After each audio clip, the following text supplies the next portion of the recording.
Tiniyak ni House Speaker Martin Romualdez ang mas malalim na pagsusuri para sa pambansang budget sa susunod na taon. Kaugnay niyan, ibinahagi ng Bangko Sentral ng Pilipinas ang mga naging tagumpay sa nangyaring Development Budget Coordination Committee.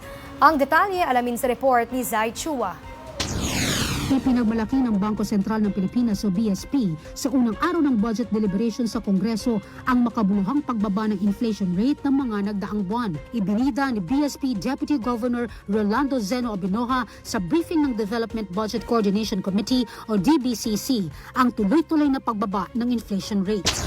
Inflation is cooling down in the past few months.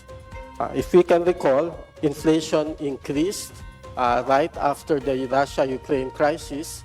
It reached a peak of 8.7% 2 years ago, January and February of 2023, and that was caused mainly by the uptick in energy inflation as well as subsequently food inflation. But since then, inflation has gone down steadily.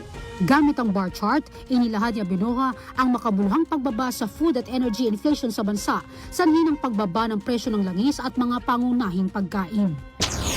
Food inflation, the green part of the bar charts that I am showing, has gone down in recent months. In fact, it has reached negative inflation. Energy inflation has also come down.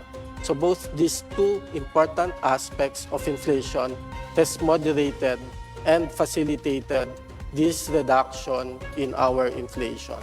Ibinida rin ni Abinoja kung paano natugunan ng pamahalaan ang inflation sa supply sa bansa noong kasagsagan ng digmaan sa pagitan ng Russia at Ukraine.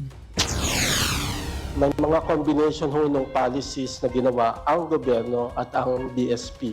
Kami ho sa side ng BSP, nagtaas ho kami ng interest rates para i-manage yung inflation expectations.